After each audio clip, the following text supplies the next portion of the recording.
munaasabad lagu taageerayay ra'iisul wasaaraha cusub ee Soomaaliya ee dhawaan uu soo magacaabay madaxweynaha Soomaaliya ayaa waxa ay ka dhacday magaalada London taasi oo ay soo qabaqaabiyeen urur lagu magacaabo Sahal. munaasabadani ayaa dadkii ka soo qayb galay waxa ay si aad u soo dhaweeyeen ra'iisul wasaaraha cusub ee Soomaaliya Dr. Cabdi Faarax Shirdoon Saacid waxaana ay sheegeen in uu yahay shaqsi loo baahnaa xilligani. munaasabad si heersara loo soo agaasimay oo ay soo qabaqaabiyeen ururka Sahal oo lagu taageerayay ra'iisul wasaaraha cusub ee Soomaaliya Cabdi Faarax Shirdoon Saacid ayaa waxa ay ka dhacday magaalada London. munaasabadani ayaa waxa ka soo qayb galay qaybaha kala duwan ee bulshada Soomaaliyeed ee ku midaysan yihiin ururka Sahal waxaana mas'uuliyiintii halkaasi ka hadashay ay sheegeen in si aad u soo dhaweynayaan ra'iisul wasaaraha cusub ee Soomaaliya ayna ka rajeynayaan inuu wax badan ka qaban doono xaaladda in muddo murugsaneed ee ka jirta wadanka Soomaaliya. waxa ay ra'iisul wasaaraha ugu baaqeen in uu soo dhiso xukuumad tayo leh oo xilliga la jooga samata bixi karta dalka Soomaaliya.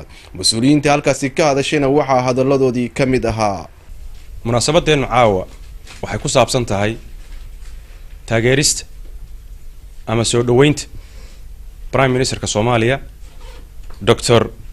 Cabdi Faarax Shirdoon Saacid. waxaan leenahay uu ka duwan yahay muxuu ahaa dawladihii hadda ka horeeyay maadaama ay ahaayeen ku meel gaar.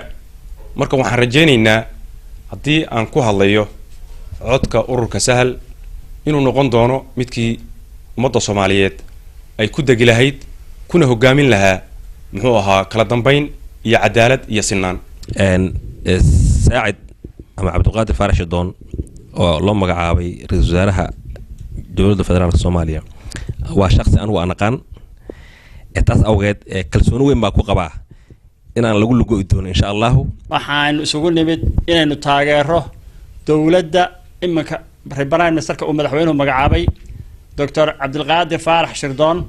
waxaan rajaynaynaa inuu noqdo kii Soomaaliya ku degi lahayd dowlad ansaxda oo Soomaaliyeed oo Ilaahay inoo dhiso inuu hogaamiyo ayaan rajaynaynaa. isagana waxaanu ku boorinaynaa inuu noqdo mid Soomaali ay ku raysato. hal iska dhaxarkadii 80 wasiir ahayd ma shaqaynaysaa qaba dawlad yar oo tayaal hal soo magacaabo wasiirka soo magacaabo. ilaahayna waxaan ka rajaynaynaa inay noqoto tii Soomaali isu keenta oo ka saarta qabyaaladda iyo qurunka ay ku jirto. Soomaali nin baa noqon lahaa ninkiina isagu noqday. marka waxaan codsanayaa in la shaqeeyo in loo duceeyo in loo samro in la tijaabiyo. asxaabaan ahaan jirnay Cabdi Faarax Shirdoon waxaan ka ogahay wanaagga baan idin soo koobaya. waxaan idinku bashaareynaya xogta ugu horeysa oo ah waa nin ka xishooda waxa aad ka walwalaysaan oo dhan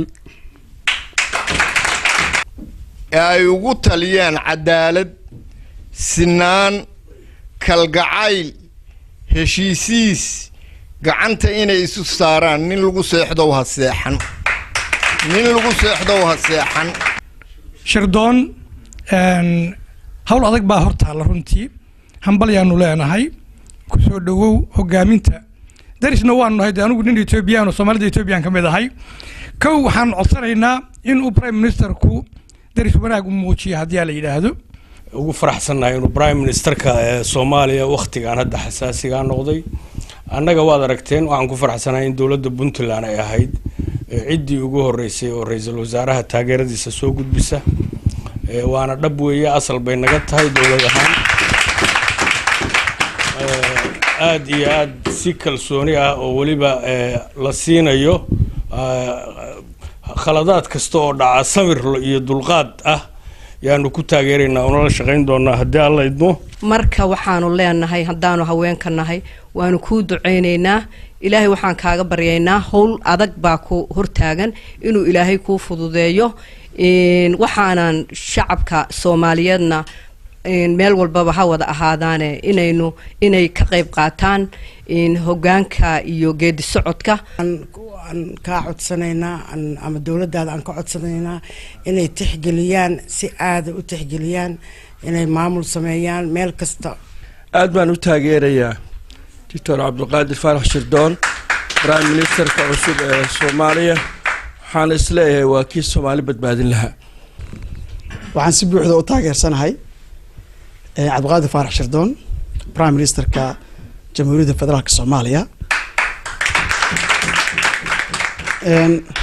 mudane Prime Minister gacan furan ku soo dhawow mas-uuliyiinta Soomaaliya madaxweynaha iyo Prime Ministerka iyo gudoomiyaha baarlamaankaba hadii mar si sharciyan ay ku yimaadeen waa waajib in